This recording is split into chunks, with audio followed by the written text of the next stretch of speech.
Street photography is a game of chance. Every time you pick up your camera and head out to take photos, you're stepping into the unknown, observing whatever life presents to you that day. While that can seem daunting, there's a certain magic in that unknown that I find so fascinating. There's a certain amount of serendipity, or luck, that's needed for everything to come together at the right time to make a powerful photo. The idea that you might either take your favorite photo or come away with nothing. That is a big part of what makes me keep coming back for more day in and day out. You never know what you'll find when you're out in the street.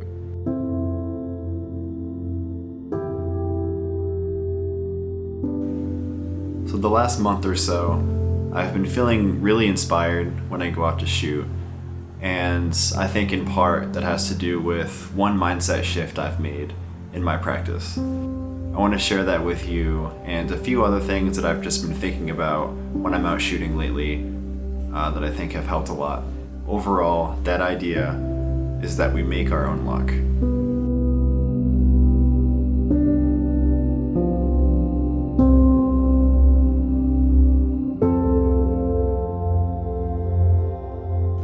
So the first thing that I want to get into before we dive further into the video is the idea that street photography overall is luck. A lot of it is luck. Just like I said in the intro, we pick up our camera, we go out into the city or wherever we are to observe life and take photos. Go for a walk and just kind of see what's going on. There may be something amazing that happens, or there may be nothing that happens. We have no control over that, unless of course we go out on a day where there's an event or something that's happening. Then we'll increase our chances because there will be more activity, but we don't really know on a normal day what's going to happen. That to me is what makes it so exciting. And of course it's skill, because it's your eye, you're observing, and you're looking out for what speaks to you and what you're seeing that day. You still have to capture the photo, but in terms of what's happening around you and what life is going to present to you, we can't control that. So that's where the luck portion comes in. I'm talking about things like being in the right place at the right time. Maybe you're about to get on the subway to head home and see two people kissing, saying goodbye. Maybe you turn a street corner and happen to do it just in the right second where there's a couple on the other side hugging. Or maybe you're walking down Fifth Avenue and realize that J-Lo is getting out of an SUV. So you run over to see what's going on and photograph the crowd. Or you happen to find yourself right next to a flash mob that turns into a proposal. You can't predict it, but it's happening whether you're outside or not. So much of it is what you just so happen to find yourself in that moment in time. The continued portion of that is that you won't always come away with a good photo. We can take our favorite photo, we can take some photos that we like, but a lot of the time you come away with nothing. Or you'll come away with some average photos that are okay, that are decent. On a good day, you get a handful that you're proud of. But usually, you get one photo from the day that you think is a good one or a keeper. Maybe even not even that. I'd say you get one good keeper out of every few sessions, maybe. There's no timeline, there's no formula. It's just, going out and seeing what happens. So just understand that you won't always come away with a good photo. And that's normal. This is where we start to get into the realization that I've made lately that I've been thinking about. And it's the idea that you can't control that happens when you go out to shoot, but you can control how often you go out to shoot. The more you go out, the more interactions you have, the more people you're seeing, just the more that you're observing, the more that you're taking in.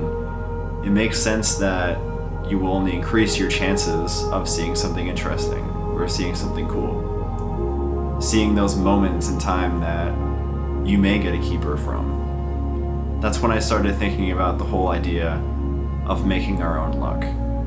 Street photography is luck, but you can make more opportunity for luck by going out more. I want to add on to this and say what this actually means.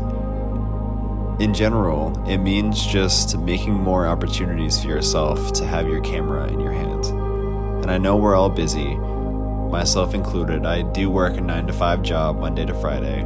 I do my shooting mostly on the weekends, and I work from home, so I'm right at my desk where you're seeing me in this video. But it's finding the time in your schedule that works for you. It's gonna look different for everybody, but the whole point and takeaway is to just try and make more time for yourself if you can, because doing so is what will increase your chances of coming away with an interesting photo. One of my favorite examples of this is from one of my favorite street photographers, Matt Stewart. He went for a walk on a gross rainy day down the street to the pharmacy and took his camera and took this photo, which became one of the most popular photos in his portfolio. If we aren't out there, the photos won't be made and there will be no luck. But if we are out there, we might just get lucky. And I'm not saying you need to burn yourself out and just be, you go out as much as you want to, but it's just this idea that I've realized that is really important. It's been really helpful and beneficial in my practice, because I used to have days where if I wasn't in the right mindset to go out and shoot, then I wouldn't. I felt like I had to wait to be in a certain mindset or a certain state of mind or inspired in a certain way to go out and take photos. And now looking back on that, I realized that I was limiting myself. So much of street photography is just going out when the weather isn't great, on the days that you don't want to, the days that you could easily just stay home, and think about going out to shoot and doing something else instead. It's just, if you go out on those days where you don't want to, or you don't think you'll get any good photos because you're not in the best mood, you might be surprised at what you do come across.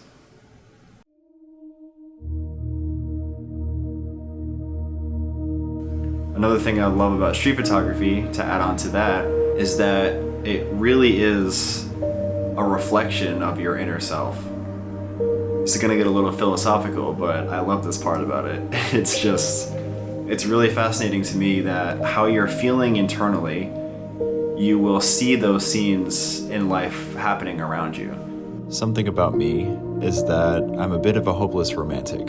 I'm a pretty emotional guy, and it's interesting to see how that comes through in my photos. A lot of scenes of love, people sharing connection, a lot of fantasy as well. I just like scenes that just show emotion and just overall just convey a sense of life to them, because that's what I'm searching for. That's how I feel when I'm out with my camera. It's interesting to see how your inner world plays out through your photographs.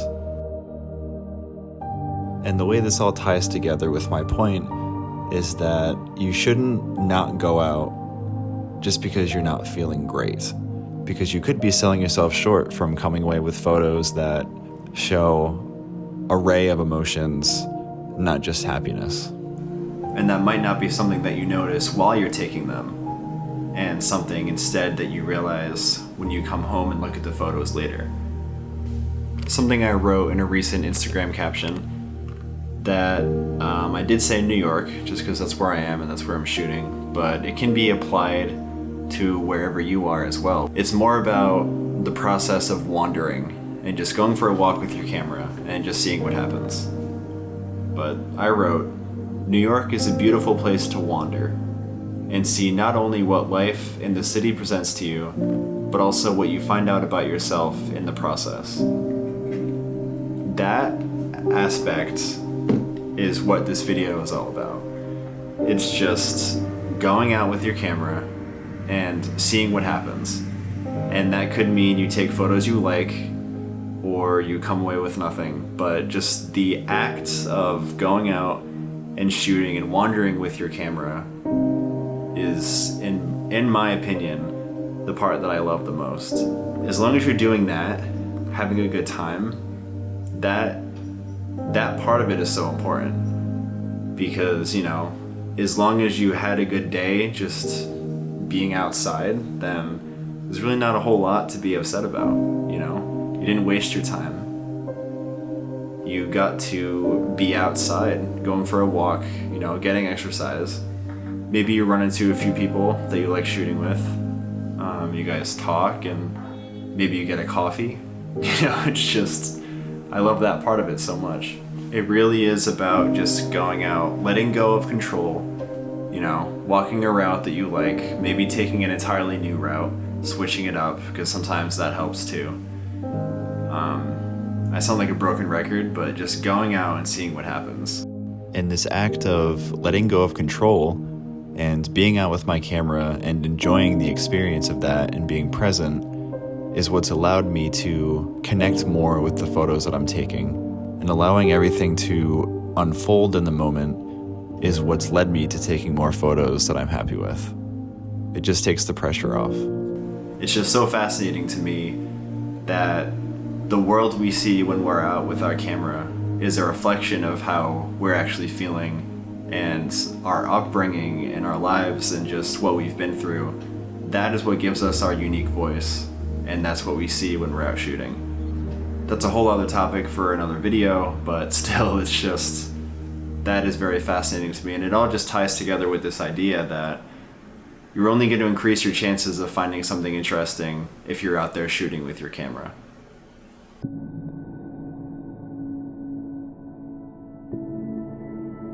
When I first moved to New York, I was kind of struggling with my photography because it was such a big change compared to what I was used to. There was so much to photograph all the time. Suddenly I found myself taking more photos that had less meaning because I was just shooting and firing away. And more importantly, I wasn't feeling connected to the photos that I was taking. So I took a step back just to kind of gather, look at my work and think about what I was doing and kind of just reflect on it. And in that time, King Japes, if you don't know him, really great photographer on YouTube, highly recommend you check him out. He did an interview with Pauly B, another incredibly talented photographer, New York based. You've probably seen him from his Walkie Talkie series. He did an interview with King Japes, and he said something so important that blew my mind when I heard it. And I want to put it on the screen for you to see as well. On that topic, I feel like people get so hard on themselves for not taking good photos in like a week or a month. We just talked about photographers shooting for decades and decades. Very true. Right? If you think about your favorite photographer, your favorite, like number one, your GOAT, I doubt you could think of 30 photos off the top of your head from them. Well, that I've never thought of it that way, because I'm trying to think of like Wintergrand. I'm like, I could probably think of 5, but that's it. You probably think 10. You probably think 10, maybe 15. Yeah. But like 30, and he shot for decades. And you're hard on yourself for not taking a good photo in the past month, and you've only been doing it for 5 years, and you've only been doing it for 10 years. Macro view of your work, and it'll help your mental health a little bit. Just like, don't be too hard on yourself. Just keep working. Progress, not perfection. It's this idea that, like I was saying earlier, you're not gonna take amazing photos all the time. Now, I'm not saying don't take breaks, because sometimes they're necessary, and you will know when that time is. But the point I want to get across is just don't give up because you've had one bad session, because you will have many bad sessions. I've had many bad sessions. The greats have had bad sessions. We all do. It's all part of the process. And it just makes those good photos that much sweeter when you do take them. Because like I said, this is all luck. It's all just a part of the process. You don't know what's gonna happen, but you can only increase your chances and increase your luck by making your own luck. And we do that by going out more and just going out as much as possible. Because we never know what we'll find and what we'll see. And that's the beauty of street photography. I didn't mean for that to rhyme, but you get the point. So that's gonna do it for this video. Just some things I've been thinking about lately that I wanted to share. If this resonates with you at all, let me know down below. Would love to chat more about it. Give the video a like, comment, subscribe to the channel. I would love to have you. And yeah, that's gonna do it. Thanks so much for watching. Get out and shoot, and I will see you next time. See ya.